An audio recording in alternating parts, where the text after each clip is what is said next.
Hello दोस्तों, नमस्कार। मैं हूं राजेश सर और आप देख रहे हैं यूट्यूब चैनल आर के परीक्षा गुरु। दोस्तों, आर के परीक्षा गुरु पर अभी तक हम सब प्रीवियस ईयर्स के पेपर्स को सॉल्व कर रहे थे, जिसमें हमने बहुत ही महत्वपूर्ण प्रश्नों को देख लिया और समझ लिया और अच्छे से प्रैक्टिस कर लिया और रिवीजन कर लिया। उसी क्रम को आगे बढ़ाते हुए आज की वीडियो में हमने प्रैक्टिस सेट संख्या 1 भाग 1 लिया है, जिसमें सन 2023 की परीक्षा के लिए बहुत ही महत्वपूर्ण रहने वाला है, यूपी टीजीटी से संबंधित। तो आज टीजीटी का पेपर हमने लिया है यहाँ पर प्रैक्टिस सेट, जो 125 प्रश्नों का है और बहुत ही महत्वपूर्ण है प्रश्न। तो दोस्तों, क्या होता है कि हम लोग यहाँ पर तैयारी करते हैं और जितने क्वेश्चन गलत होते हैं तो उनको सुधारने का एक मौका मिल सकता है अगली प्रैक्टिस सेट में, वो हमारे प्रश्न गलत नहीं होते हैं। जहाँ तक की बात, मेरा मानना है कि जो प्रश्न आपसे एक बार गलत हो जाता है वो जीवन में आप कभी भूलते नहीं हैं। क्यों? क्योंकि आप ये जान जाते हैं कि ये मेरा गलत हुआ था, इसका आंसर क्या होना चाहिए, मैंने ये लगाया था और अंत में आंसर इसका फला मिल गया है। तो इस प्रकार से हमारे जितने गलत होते हैं तो वो हमारे कभी भी आगे गलत नहीं होंगे दोबारा। तो दोस्तों, वीडियो को अंत तक देखिए और सारे प्रश्नों को अच्छे से समझिए और तब उसको टिक कर कीजिए।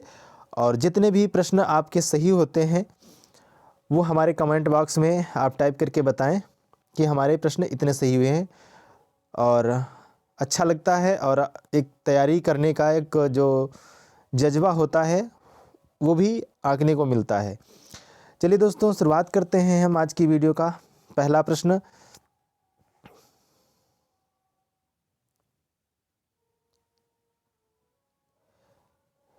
देखिए दोस्तों, आज की वीडियो का पहला प्रश्न है हमारे स्क्रीन पर। तो वीरगाथा काल का समय क्या है? यहाँ पर थोड़ा सा समझना है वीरगाथा काल का समय क्या है।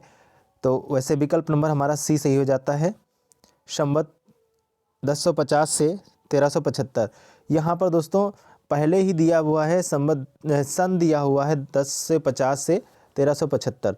तो यहाँ पर दोस्तों संवत और सन में थोड़ा सा अंतर है, बाकी सब कुछ वैसा ही लिखा है।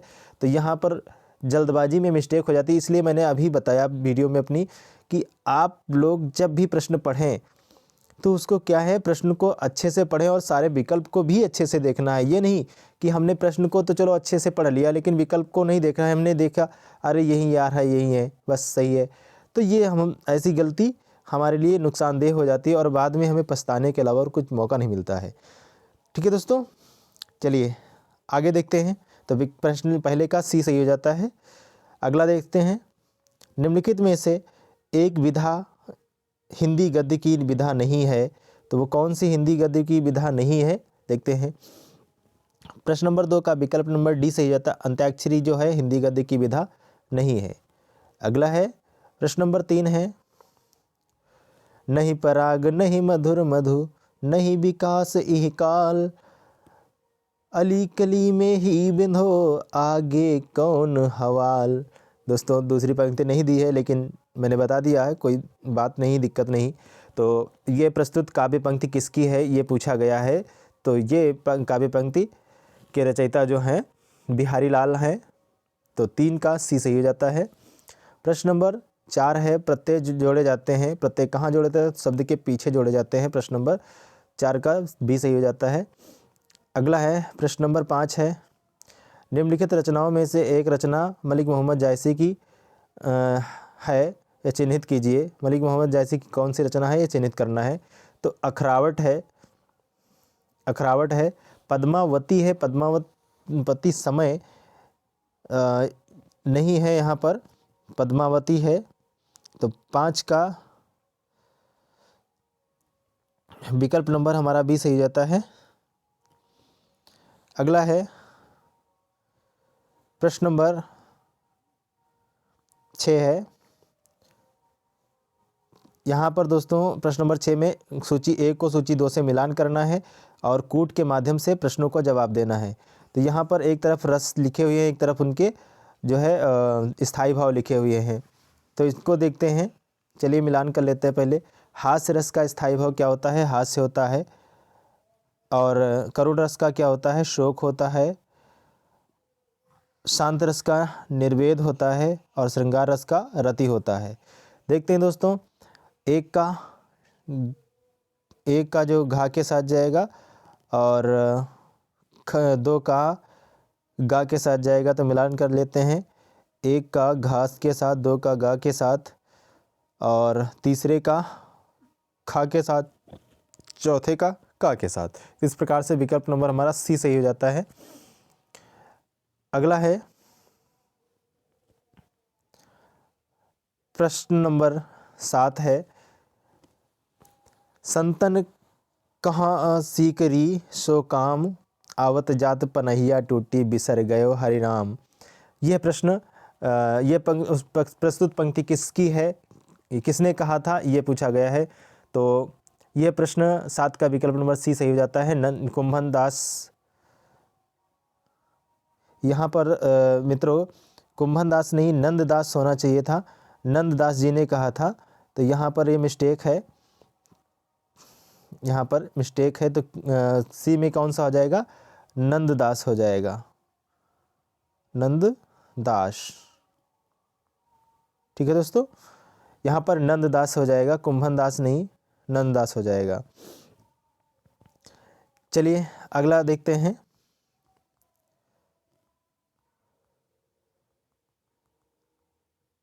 अगला प्रश्न देखते हैं, प्रश्न नंबर 8 है,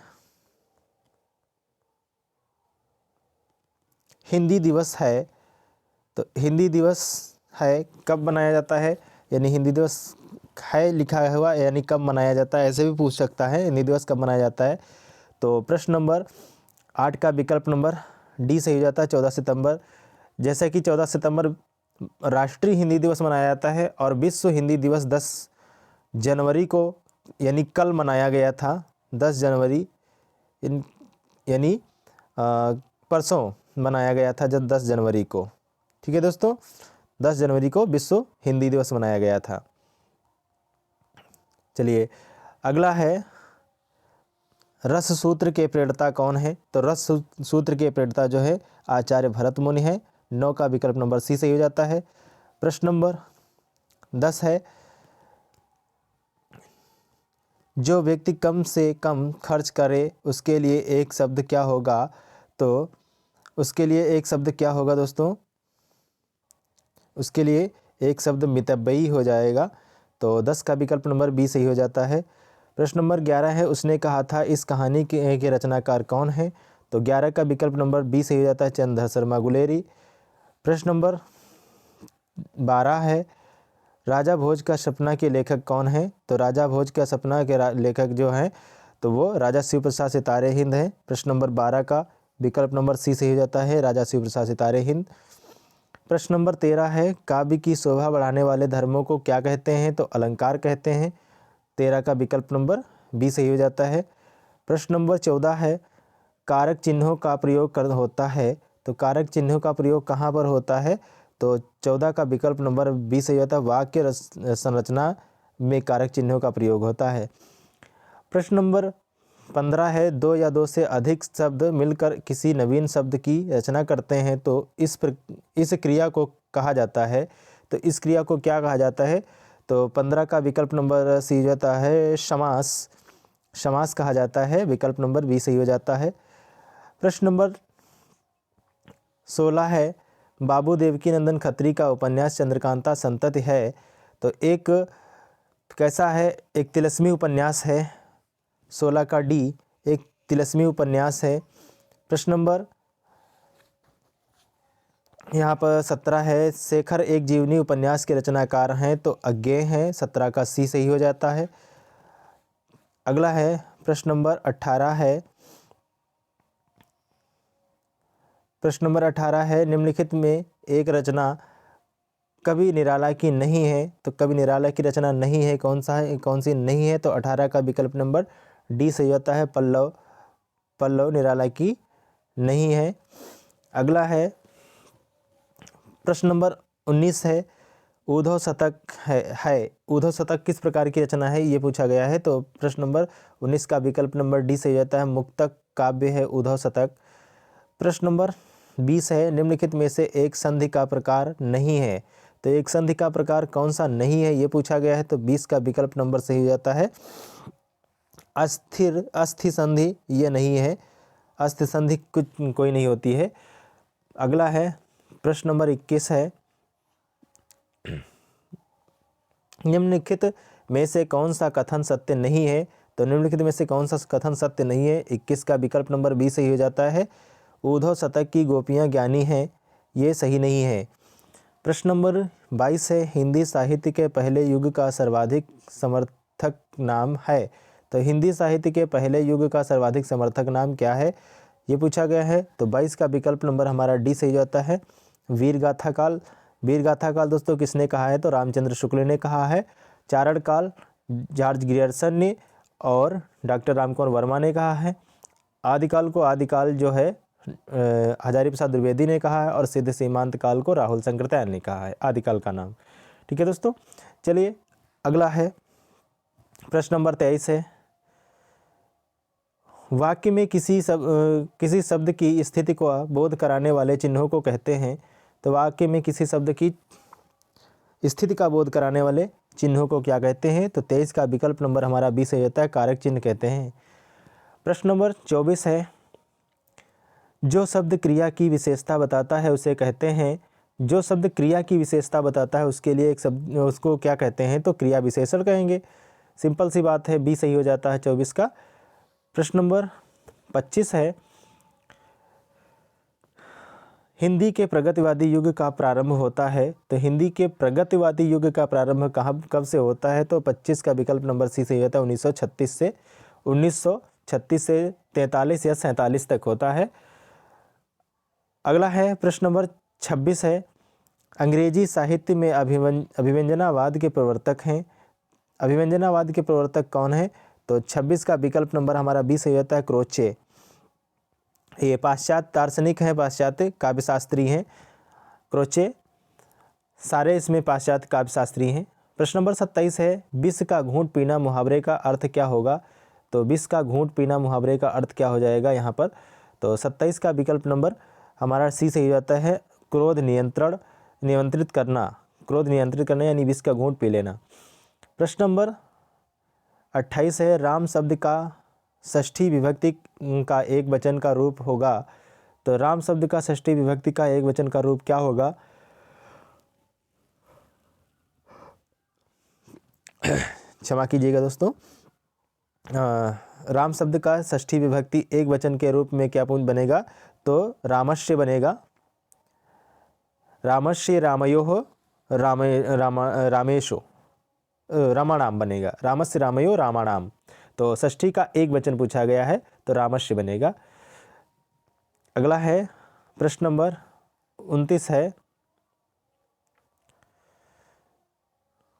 प्रश्न नंबर 29 देखते हैं, दीर्घसूत्री विंशति का अर्थ क्या है, दीर्घसूत्री विंशति का अर्थ क्या है, तो 29 का विकल्प नंबर हमारा 20 सही होता है, कार्य में विलंब करने वाला नष्ट हो जाता है, कार्य में विलंब करने वाला नष्ट हो जाता है। अगला है प्रश्न नंबर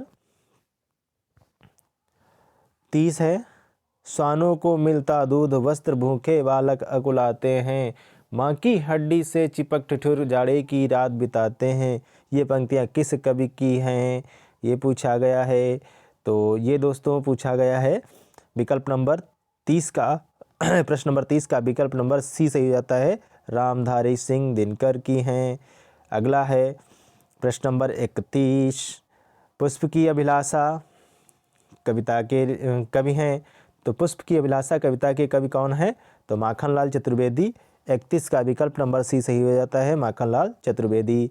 प्रश्न नंबर 32 है, बीसल देव रासो के रचनाकार कौन हैं, तो बीसल देव रासो के रचनाकार विकल्प नंबर डी सही हो जाता है, नरपति नल हैं। प्रश्न नंबर 33 है, कामायनी महाकाव्य के प्रथम और अंतिम सर्ग क्रमशः हैं, तो कामायनी के ग्रंथ में 15 सर्ग हैं और 15 सर्गों में से प्रथम और अंतिम सर्ग पूछा गया है, तो कहाँ से शुरू होता है, तो चिंता से आनंद तक शुरू होता है, अंत होता है, चिंता से शुरुआत और आनंद तक समाप्ति होती है, तो 33 का विकल्प नंबर सी सही हो जाएगा। प्रश्न नंबर 34 है, मैं नीर भरी दुख की बदली काव्य पंक्ति की कवियत्री कौन है? तो मीराबाई हैं। 34 का विकल्प नंबर ए सही हो जाता है। सॉरी, यहाँ पर मिस्टेक हो गई, महादेवी वर्मा, सी सही हो जाता है। ऊपर नीचे में थोड़ा सा, तो 34 का विकल्प नंबर मैं नीर भरी दुख की बदली जो प्रश्न नंबर है, तो विकल्प नंबर सी सही हो जाएगा। 34 का सी, महादेवी वर्मा। अगला है प्रश्न नंबर 35 है, रत्नाकर की गंगावतरण रचना है, तो रत्नाकर की गंगावतरण रचना किस प्रकार की रचना है? तो 35 का विकल्प नंबर हमारा ए सही हो जाता है, मुक्तक काव्य है। प्रश्न नंबर 36 है, हरिऔध के पवन दूतिका काव्यांश में राधा है, तो राधा किस प्रकार की नायिका हैं ये पूछा गया है। तो 36 का विकल्प नंबर बी सही हो जाता है, उदात्त नायिका हैं। पवन दूतिका में उदात्त नायिका हैं। एक कक्षा 12 की पुस्तक में हिंदी के में काव्य दिया हुआ है, बहुत ही अच्छा है। तो अगला है प्रश्न नंबर 37 है, जिस छंद के पहले और तीसरे चरण में 12-12 मात्राएं तथा दूसरे और चौथे चरण में 7-7 मात्राएं होती हैं तथा चरण के अंत में लघु वर्ण होता है उसे कहते हैं। दोस्तों ये 2 बार प्रश्न पिछली परीक्षाओं में पूछा गया है और प्रैक्टिस सॉल्व पेपर में ये आ चुका है, सेम वैसा ही प्रश्न आ चुका है। दोस्तों जो लोग अच्छे से देखे होंगे, पूरा वीडियो देखे होंगे, वो आराम से लगा सकते हैं कौन सा सही है। तो 37 का विकल्प नंबर सी सही होता है, बरवे। बरवे हमने याद किया 12-12 बरवे, जिसमें पहले 12 आ जाए वो बरवे कहलाता है। प्रश्न नंबर 38 है, मैं रो रो के प्रिय बिरह में बिरह से बावली हो रही हूँ, जाके मेरे सब दुख कथा श्याम को तू सुना दे। काव्य पंक्ति में रस कौन सा है? तो यहाँ पर रो रो की बात आ गई है। 38 में रो रो के पी के बिरह में बावली हो रही हूँ, यहाँ पर बिरह की बात ही कर दिया, तो कौन सा हो जाएगा? देखते हैं। 38 का विकल्प नंबर हमारा बी सही हो जाएगा, विप्रलंभ श्रृंगार। विप्रलंभ श्रृंगार, क्योंकि यहाँ पर संयोग श्रृंगार दिया हुआ तो हो ही नहीं सकता है। करुण सिर्फ रोना ही होता, बिरह ना होता, तो बिरह ना होता, अलगाव ना होता, तो यहाँ पर करुण रस हो सकता था। कुछ अंश करुण रस का यहाँ पर है, लेकिन पूर्णतः यहाँ पर विप्रलंभ श्रृंगार हो जाएगा। अगला है प्रश्न नंबर 39 है, 39 को देखते हैं। उर्वशी काव्य के कवि हैं, तो उर्वशी काव्य के कवि यहाँ पर रामधारी सिंह दिनकर हैं। उर्वशी दोस्तों जयशंकर प्रसाद की भी रचना है, तो उर्वशी किसकी रचना है? जयशंकर प्रसाद की है। जयशंकर प्रसाद की भी उर्वशी है, लेकिन यहाँ पर इस प्रश्न में 39 नंबर में जो है दोस्तों, ये सही हो जाएगा रामधारी सिंह दिनकर। ठीक है दोस्तों, चलिए इरेज कर देते हैं, आगे बढ़ते हैं।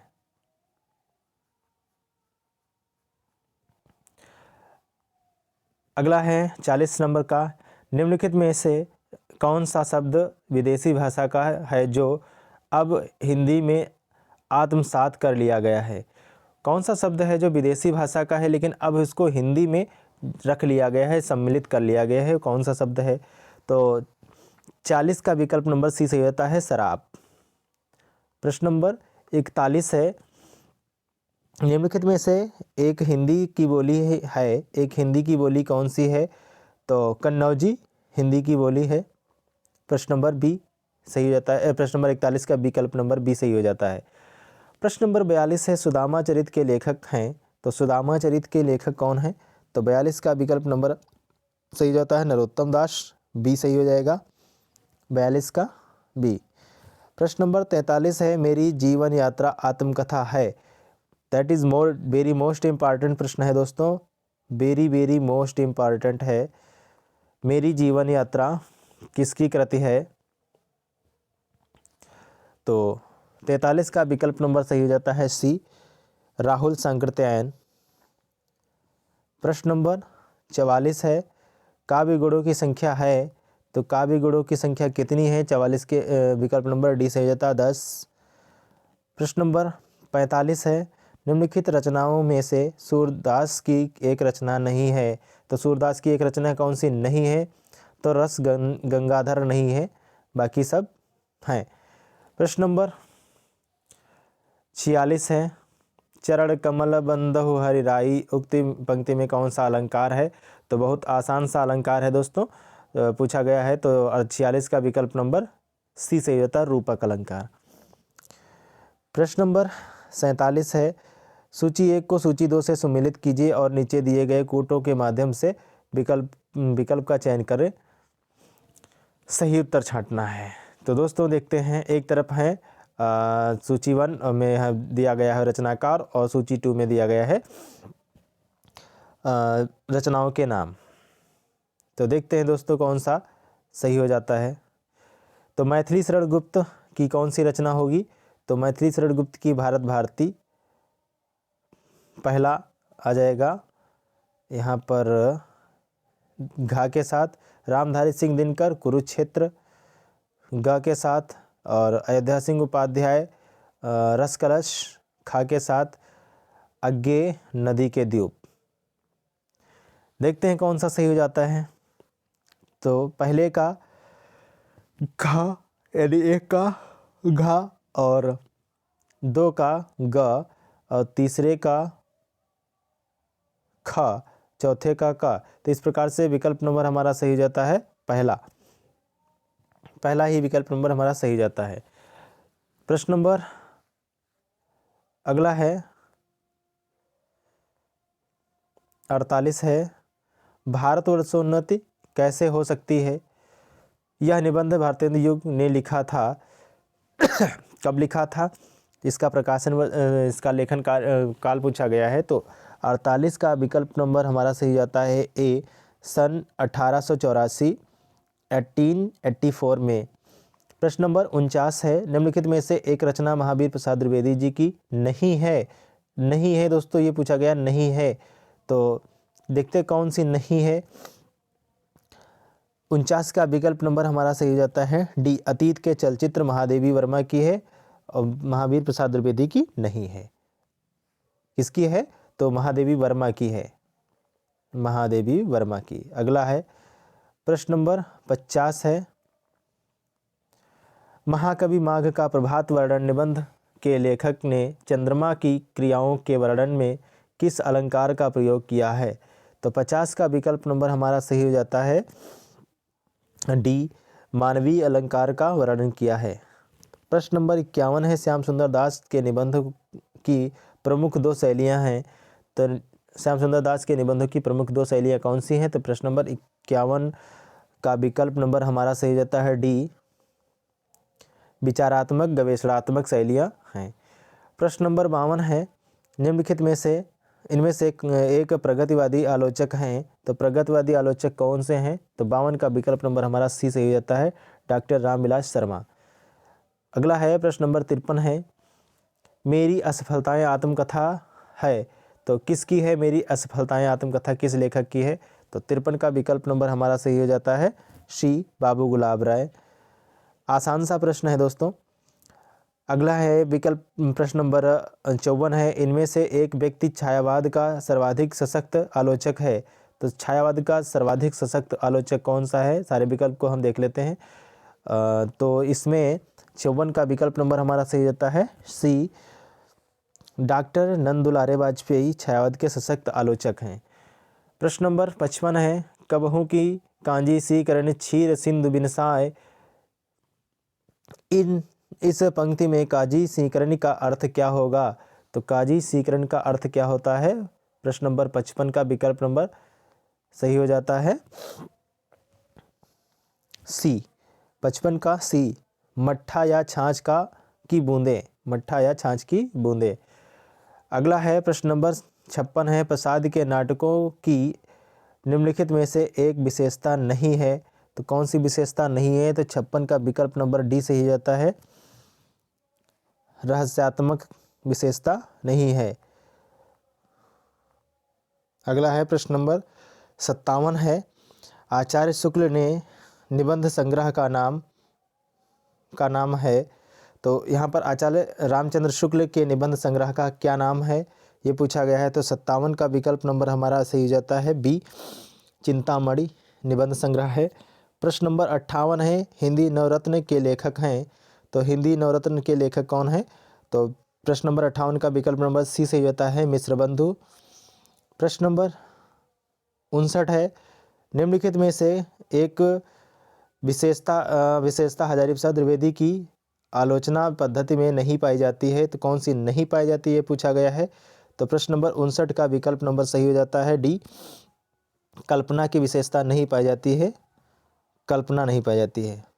अगला है प्रश्न नंबर 60 है, कथाकार शिवानी की कहानियों की मुख्य शैली है। तो शिवानी की कहानियों की मुख्य शैली क्या है? तो प्रश्न नंबर 60 का विकल्प नंबर सही हो जाता है बी, वर्णनात्मक शैली है। प्रश्न नंबर 61 है, पठनीय में प्रत्यय है। तो पठनीय में कौन सा प्रत्यय है? 61 का विकल्प नंबर बी सही होता है, अनियर प्रत्यय है। प्रश्न नंबर 62 है, सहयोगेन साथ यानी साथ के योग से विभक्ति होती है। तो साथ के योग से विभक्ति कौन सी होती है? तो सहयोगेन में कौन सी होगी? 62 का विकल्प नंबर डी सही होता है, तृतीया विभक्ति होती है सहयोगेन, यानी सहायता के लिए साथ के साथ में। तो अगला है प्रश्न नंबर 63 है। प्रश्न नंबर 63 है, शिव सिंह सेंगर का निम्नलिखित में से कौन सा ग्रंथ है? तो शिव सिंह सेंगर का कौन सा ग्रंथ है इसमें? तो 63 का विकल्प नंबर हमारा सही होता है सी, शिव सिंह सरोज। शिव सिंह सरोज जो है शिव सिंह सेंगर की रचना है। अगला है प्रश्न नंबर 64 है, लल्लू लाल की रचना का नाम क्या है? तो लल्लू लाल की रचना का नाम प्रेम सागर। 64 का विकल्प नंबर बी सही हो जाता है। प्रश्न नंबर 65 है, प्रजा हितैषी पत्र प्रकाशित किया। तो प्रजा हितैषी पत्र किसने प्रकाशित किया था? तो 65 का विकल्प नंबर हमारा सही होता है डी, राजा लक्ष्मण सिंह। प्रश्न नंबर 66 है, निम्नलिखित में से एक नाटक भारतेंदु युग द्वारा लिखित नहीं है। तो भारतेंदु युग द्वारा लिखित नहीं है, कौन सा नाटक वो है? तो यहाँ पर चक्रवर्ती, विकल्प नंबर डी, चक्रवर्ती भारतेंदु युग का भारतेंदु द्वारा रचित नहीं है, लिखित नहीं है। अगला है प्रश्न नंबर 67 है, सरस्वती नामक पत्रिका के संपादक थे। तो कौन थे पूछा गया, यानी अभी। तो यहाँ पर दोस्तों थोड़ा सा कन्फ्यूज़न भरा प्रश्न यहाँ पर दे दिया गया है। तो सरस्वती नामक पत्रिका के संपादक थे, तो यहाँ पर श्याम सुंदर दास भी थे और महावीर प्रसाद द्विवेदी थे। लेकिन यहाँ पर महावीर प्रसाद द्विवेदी को माना जाएगा क्योंकि ये अभी यहाँ पर थे, ठीक है, पूर्व ये नहीं पूछा गया है। तो इस अभी यहाँ पर जो है लास्ट में यानी रहे हैं, तो महावीर प्रसाद द्विवेदी रहे, इसके बाद बाबू गुलाब राय और भी रहे हैं। तो भूतपूर्व को कह लेते हैं। तो यहाँ इस प्रश्न को मार्क कर ले, यहाँ पर थोड़ा सा संदेह वाला प्रश्न दे दिया गया है क्योंकि ये श्याम सुंदर दास भी हैं और ये भी हैं, ठीक है दोस्तों। चलिए आगे देखते हैं, अधिक माथापच्ची नहीं करते हैं ताकि समय वेस्ट ना हो। अगला है प्रश्न नंबर 68 है, अनिर्वचनीय शब्द का अर्थ है। अनिर्वचनीय शब्द का अर्थ है। तो प्रश्न नंबर 68 का विकल्प नंबर बी सही हो जाएगा, वाणी द्वारा अकथनीय। प्रश्न नंबर 68 का विकल्प नंबर बी सही हो जाता है। अगला है प्रश्न नंबर 59 है, प्रश्न नंबर 69 है, विभाव अनुभाव एवं संचारी भाव के योग से रस की उत्पत्ति होती है। तो रस की क्या होती है? उत्पत्ति या निष्पत्ति। तो क्या होगी? निष्पत्ति होती है। प्रश्न नंबर 69 का विकल्प नंबर सी सही हो जाएगा। प्रश्न नंबर 70 है, अभिज्ञान शाकुंतलम है। तो अभिज्ञान शाकुंतलम क्या है? तो एक दृश्य काव्य है, कालिदास के द्वारा लिखा गया। तो अगला 70 का विकल्प नंबर बी सही हो जाएगा। प्रश्न नंबर 71 है, ये उपमान मैले हो गए हैं, देवता इन प्रतीकों के कर गए कूच। यह कथन किस कवि का है? तो ये उपमान मैले हो गए हैं, या तो ये किसका है? प्रश्न नंबर 71 का विकल्प नंबर सही हो जाता है डी, अज्ञेय का। प्रश्न नंबर 72 है, हिरोशिमा कविता द्वारा कवि ने बचने की चेतावनी दी है। तो हिरोशिमा कविता के द्वारा कवि ने बचने की चेतावनी दी है, तो किससे बचने की? विज्ञान के विनाशकारी पक्ष से, यानी 72 का विकल्प नंबर डी सही हो जाता है, विज्ञान के विनाशकारी पक्ष से बचने की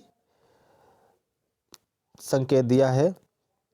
प्रश्न नंबर 73 है, द्रौपदी खंड काव्य के कवि हैं। तो द्रौपदी खंड काव्य के कौन से कवि हैं? तो 73 का विकल्प नंबर बी सही होता है, नरेंद्र शर्मा। प्रश्न नंबर 74 है, निम्नलिखित में से किसके काव्य में गांधीवादी दर्शन का प्रभाव है? तो निम्नलिखित में से किसके काव्य में गांधीवादी दर्शन का प्रभाव है? तो प्रश्न नंबर 74 का विकल्प नंबर सही हो जाता है बी, भवानी प्रसाद मिश्र, भवानी प्रसाद मिश्र के द्वारा। अगला है प्रश्न नंबर 75 है, अंधायुग किसकी रचना है? तो अंधायुग किसकी रचना है? तो धर्मवीर भारती की रचना है। 75 का विकल्प नंबर डी सही होता है। प्रश्न नंबर 76 है, निम्नलिखित में से एक रचना गजानन माधव मुक्तिबोध की है। तो कौन सी रचना गजानन माधव मुक्तिबोध की है? तो 76 का विकल्प नंबर हमारा सही होता है सी, चांद का मुंह टेढ़ा। प्रश्न नंबर 77 है, निम्नलिखित में से एक समास नहीं है, एक समास नहीं है ये पूछा गया है। तो कौन सा समास नहीं है? 77 का विकल्प नंबर ए सही हो जाता है, अंतर्द्वंद समास नहीं है। प्रश्न नंबर 78 है, छंद रस रचना छंद उस रचना को कहते हैं, छंद उस रचना को कहते हैं जिसमें क्या होता है? तो 78 का विकल्प नंबर डी सही हो जाता है। यहाँ पर विकल्प खोल देते हैं, डी, जिसमें वर्ण मात्रा यति गति तुक आदि का सम्यक पालन किया जाए। तो छंद किसे कहते हैं? जिसमें वर्ण मात्रा यति गति तुक आदि का सम्यक पालन किया जाता है उसे छंद कहते हैं। तो 78 का विकल्प नंबर हमारा डी सही होता है। प्रश्न नंबर 79 है, कुटज ललित निबंध के लेखक कौन है? तो कुटज ललित निबंध के लेखक कौन है? तो 79 का विकल्प नंबर हमारा सही होता है सी, हजारीप्रसाद द्विवेदी। ठीक है दोस्तों, आगे चलते हैं प्रश्न नंबर 80 की तरफ। तो 80 में कौन सा है? हर गीत का छंद में मात्राएं होती हैं। तो हर गीत का छंद में कितनी मात्राएं होती हैं? तो 80 का विकल्प नंबर सी सही होता है, 28 मात्राएं होती हैं। प्रश्न नंबर 80 का सी सही होता है। अगला है प्रश्न नंबर 81 है, मासिक वेतन तो पूर्णमासी का चांद है जो एक दिन दिखाई देता है, और यह वाक्य किस कहानी में प्रयुक्त हुआ है? तो प्रश्न नंबर 81 का विकल्प नंबर सी सही होता है, नमक का दरोगा में घूस लेने की बात करता है, तो वहाँ पर ऐसी बात होती है।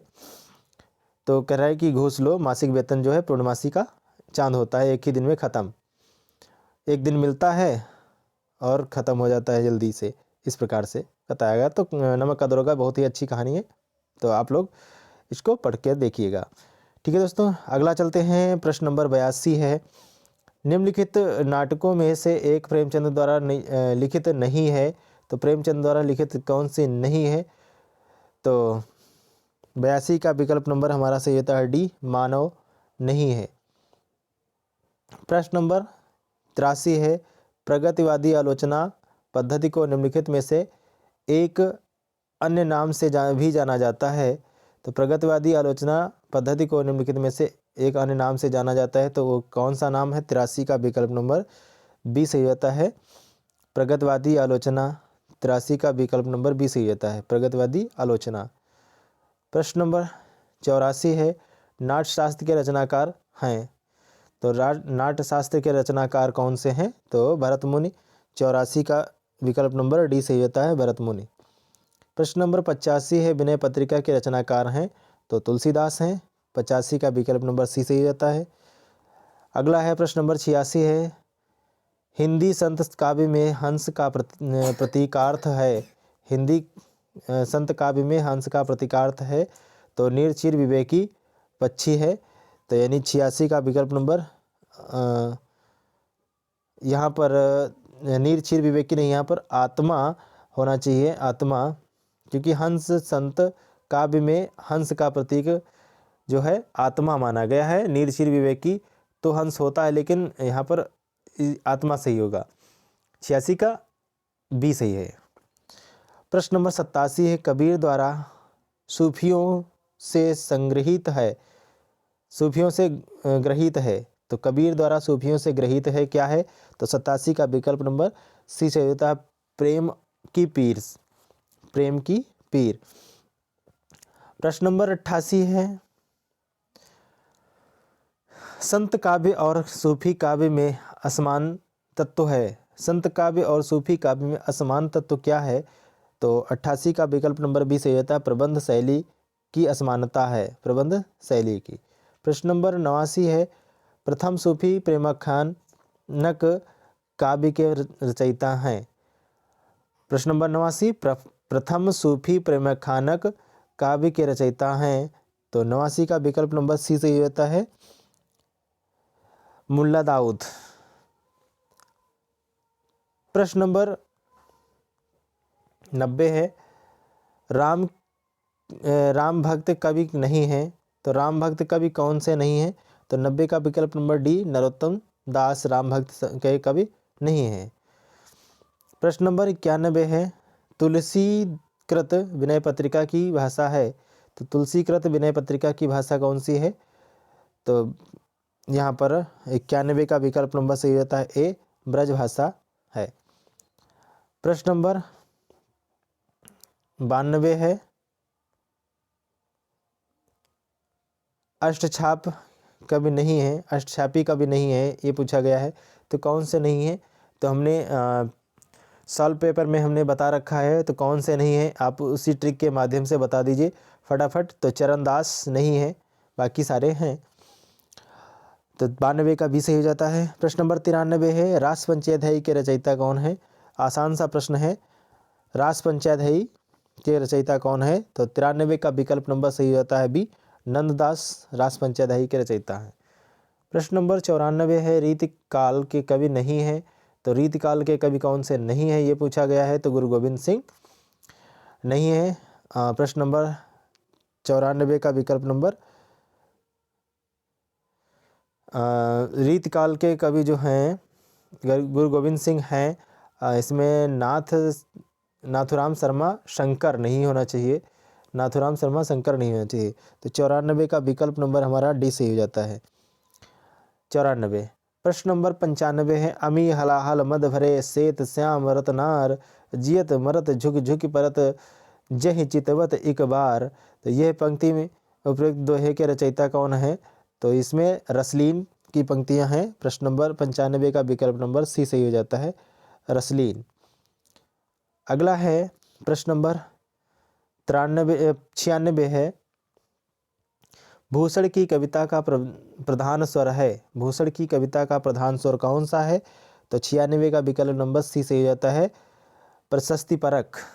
प्रश्न नंबर 97 है, प्रश्न नंबर 97 है, नई कविता की विशेषता नहीं है, तो नई कविता की विशेषता कौन सी नहीं है, 97 का विकल्प नंबर डी सही हो जाता है, शंका संदेह के स्वर नई कविता की विशेषता नहीं है। प्रश्न नंबर 98 है, रक्त है यह है नसों में क्षुद्र पानी जांच कर तू शीश दे देकर जवानी, उपयुक्त पंक्ति की रचना की है, तो उपयुक्त पंक्ति की कौन सी रचना किसने की है पूछा गया है, तो प्रश्न नंबर 98 का विकल्प नंबर हमारा सही होता है डी, माखन लाल चतुर्वेदी। प्रश्न नंबर 99 है,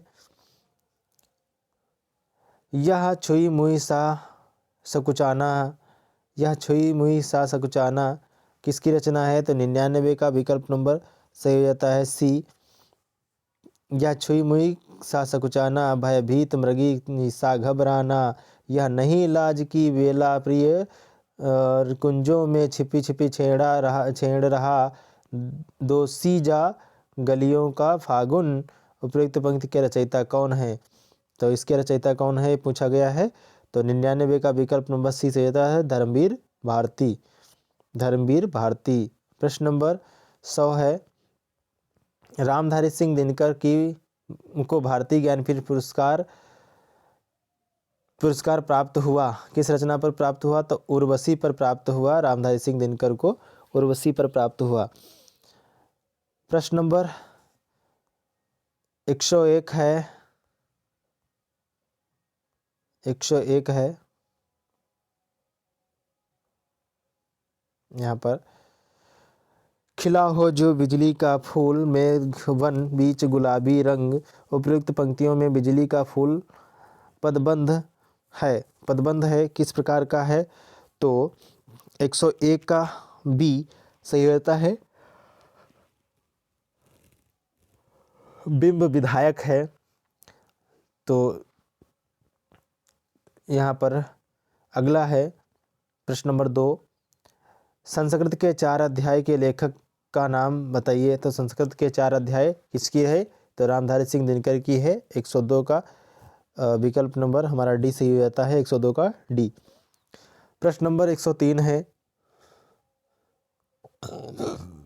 प्रश्न नंबर 103 है, प्रगतिवाद उपयोगितावाद का दूसरा नाम है, यह कथन है। तो किसका कथन है? प्रश्न नंबर 103 का विकल्प नंबर हमारा सही हो जाता है, तीसरा बी सही हो जाता है यहाँ पर, नंद दुलारे वाजपेयी, नंद दुलारे वाजपेयी। प्रश्न एक बार फिर से पढ़ लेते हैं, इंपॉर्टेंट है दोस्तों। प्रगतिवाद उपयोगितावाद का दूसरा नाम है, यह कथन है। तो यहाँ पर नंद दुलारे वाजपेयी का सही है। प्रश्न नंबर 104 है, अस्तित्ववाद से प्रभावित है। तो 104 का विकल्प नंबर हमारा सही होता है सी, अपने अपने अजनबी। प्रश्न नंबर 105 है, अशोक के फूल नामक निबंध संग्रह के रचनाकार हैं। तो अशोक के फूल नामक निबंध संग्रह के रचनाकार कौन है? तो हजारी प्रसाद द्विवेदी। 105 का विकल्प नंबर ए सही हो जाता है। प्रश्न नंबर 106 है, हिंदी की सुप्रसिद्ध कहानी हार की जीत के लेखक हैं। तो हार की जीत के लेखक कौन से हैं? तो सुदर्शन। 106 का विकल्प नंबर डी सही हो जाता है। प्रश्न नंबर 107 है, हिंदी के प्रथम गद्यकार हैं। तो हिंदी के प्रथम गद्यकार लल्लू लाल हैं। 107 का विकल्प नंबर बी सही हो जाता है। प्रश्न नंबर 108 है, प्रेमचंद के अधूरे उपन्यास का नाम क्या है? तो मंगलसूत्र है। 108 का विकल्प नंबर सी सही हो जाता है। प्रश्न नंबर 109 है,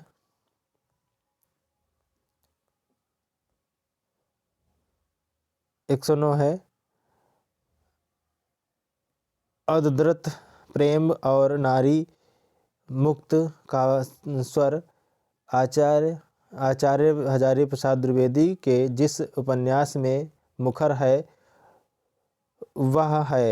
वह है क्या?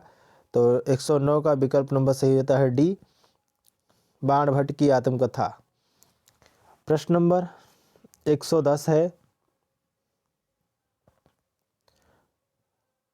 हिंदी के सर्वप्रथम प्रकाशित पत्र का नाम क्या है? तो हिंदी के सर्वप्रथम प्रकाशित पत्र का क्या नाम है?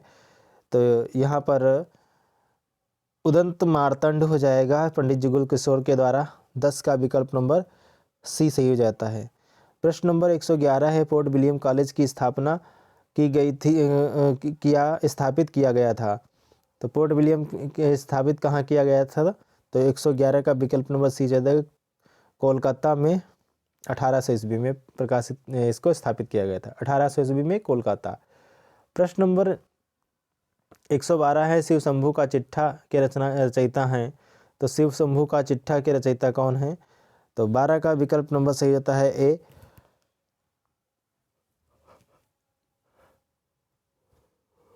बाल मुकुंद गुप्त, शिव शंभू के चिट्ठा। प्रश्न नंबर 113 है, साधारणीकरण शब्द के आविष्कारता आचार्य का नाम है। साधारणीकरण शब्द के आविष्कारकर्ता का नाम क्या है? तो 113 का विकल्प नंबर हमारा सही होता है ए, भट्टनायक। प्रश्न नंबर 114 है विभावना अलंकार का लक्षण है। तो विभावना अलंकार का लक्षण है तो 114 का विकल्प नंबर सही होता है बी। 114 का विकल्प नंबर बी सही होता है, बिना कारण के कार्य की सिद्धि। प्रश्न नंबर 115 है, निम्नलिखित में से सही कथन चुनिए। तो निम्नलिखित में से सही कथन चुनना है। 115 प्रश्न ये रहा। तो विकल्प नंबर इसका ए सही हो जाता है, व्यंग्यार्थ निष्पत्ति में मुख्य अर्थ अनिवार्यता बाधित होता है, सही है 115 का ए से। प्रश्न नंबर 116 है, 116 है, नाट्यशास्त्रीकारों द्वारा अमान्य रस है। नाट्यशास्त्रकारों द्वारा अमान्य रस कौन सा है? तो प्रश्न नंबर 116 का विकल्प नंबर हमारे साथ सही हो जाता है सी, शांत रस। प्रश्न नंबर 117 है, कवि की अनुभूति का साधारणीकरण होता है, इस मत के पोषक हैं। कवि की अनुभूति का साधारणीकरण होता है, इस मत के पोषक हैं। तो 17 का विकल्प नंबर हमारा सही होता है ए, डॉक्टर नगेंद्र। प्रश्न नंबर 118 है, स्वरूपतः यथार्थवाद होता है। तो स्वरूपतः यथार्थवाद क्या होता है? प्रश्न नंबर 118 का विकल्प नंबर ए सही हो जाता है, आदर्शवाद का विरोध।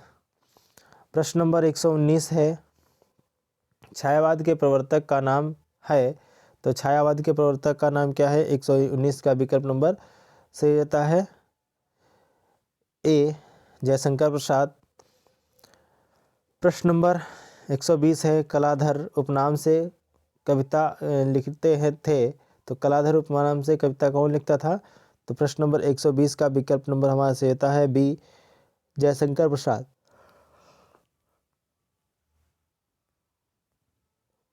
प्रश्न नंबर 121 है, जैन कवि स्वयंभू ने अपने ग्रंथ पौमचर्यु में वर्णन किया है।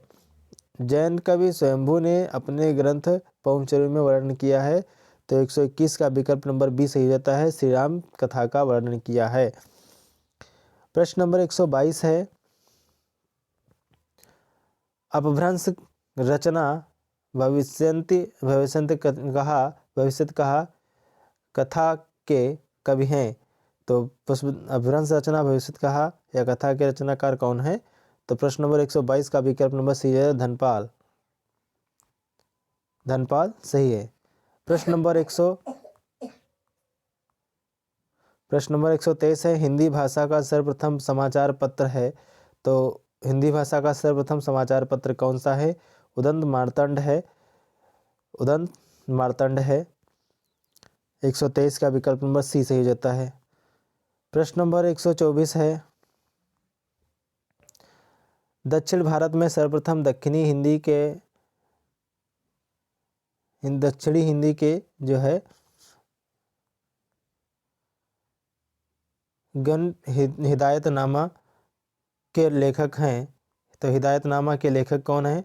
तो प्रश्न नंबर 124 का विकल्प नंबर सही होता है, 124 का विकल्प नंबर डी सही होता है, ख्वाजा बंदा नवाज गेसुदराज।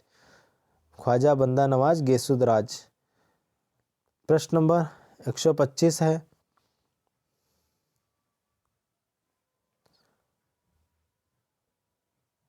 यहाँ पर सूची 1 को सूची 2 से मिलान करना है।